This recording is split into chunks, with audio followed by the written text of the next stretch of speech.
Hey, this is Charles, and I'm here with IGN's Scott Lowe. What's up, guys? And we are looking at the second gameplay clip from DICE's Battlefield 3, which looks pretty awesome. As we've seen in the past few clips, absolutely. Yeah. So this one is a little more directed than the previous one. You're sort of following your squad along a rooftop here. This is the same squad of Marines from the clip we saw before. And if we stop right there, yeah, if we just back up to where the wall explodes, we see sort of the first glimpse of what's happening here with Frostbite 2 sort of environment destructibility. Apparently DICE does not like flower pots. Yeah, that is the first of many flower pots to go in this video.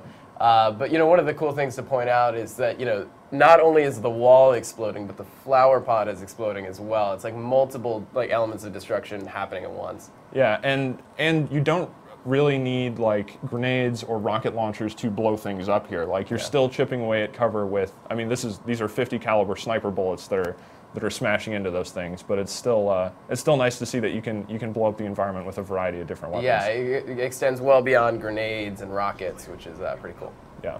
And yeah, if we just sort of, he'll pan across the squad of Marines here, and we can see sort of on the one guy's arm right there, there's a little a tattoo, which is just a nice like attention to detail to go along with the obviously impressive lighting effects and animation system. Your character here is holding an M4. The guy with the tattoo, if we just advance a little further, he's carrying a machine gun there, an M240. And the other two squad members in front also are carrying M4s, and one of them has an AT4 rocket launcher, which we will see come into action in a little bit. Yeah, so progressing along here, again, you're kind of following your squad as they lead the way. Yeah, and it's important to note, like, if you were to die or one of your squad mates is to die in these sections, then it will reload. You'll have to reload the game. Like, it's basically a one-shot kill from the sniper rifle. So DICE just really wanted to emphasize kind of how powerful this gun is and why everyone's hiding. And again, on the detail angle, like we see that bullet sort of ping off of the pipe there, and a little steam jet kind of come out. And it's very subtle too. Like the transparency of it is very realistic. Like it's not like other games where it's like a very defined kind of cloud effect. Yeah, it's not like opaque, so yeah, that you can't it's see like through dissipating into the air, which is pretty awesome. So yeah, they're moving to cover the next bit of cover. Personally, I wouldn't have gone with that quick of an approach. Like these guys are moving along pretty fast. Again, more steam off to the left. Yeah, and this is sort of automated. There will be sequences in the game where you are leading the squad forward. This is just one case where they're paving the way forward. And here we see the prone position, obviously helpful for getting under sniper fire. And once again, if we just inch forward a little bit, there goes another flower pot. Why are there so many flower pots on this rooftop? That's what I want to know. Yeah, and there was also a mattress earlier, which I asked DICE about, and that was just a mattress.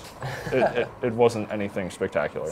So again, yeah, we see them like progressing along undercover with the walls being completely blown away by these rounds, and the smoke effects are just outstanding again. So. Yeah, and we'll see it as he sort of progresses forward here. You see a slight blurring effect there as the bullets come through.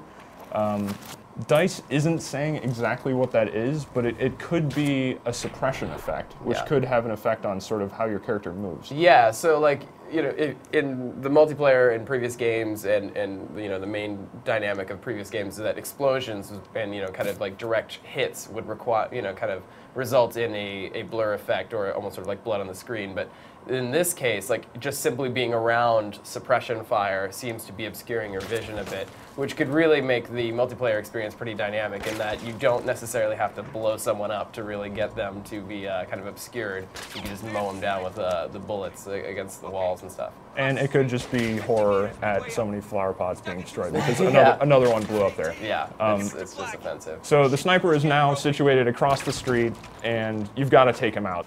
So we can see here that you're going to be given a weapon from a teammate. In this case, it's a story-driven choice.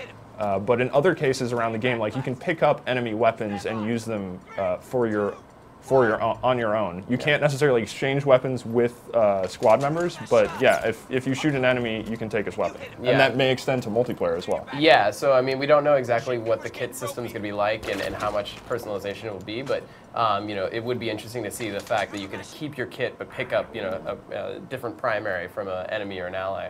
So this guy hands over the rocket launcher. Now this is a fire and forget weapon, so it's just sort of a one-time use, so you really need to make this shot count. And before he pops up, the squad is going to provide cover, is going to suppress the sniper, and then if we sort of pause right there, you can see the little puff of smoke in the building where the sniper is firing from, which I think is a really cool effect, and also obviously tips you off to where he is. Yeah, yeah, it definitely makes you have to like hunt it down like very specifically. So yeah, again, the rocket goes off there, and you just get a full glimpse of the massive destruction in this game. Yeah, and unfortunately, it cuts off before you actually see how much damage that is done, but that rips the front off of that building. Yeah, in the extended footage, you can actually see like 4 levels of the hotel just completely exposed from this blast, which is just absolutely insane. Yeah, and I think it's important to note, like, you can see the game sort of move into slow motion here, and it's more of a cinematic effect, but you are in direct control of where that rocket is going. If you don't hit the sniper, he is going to kill you.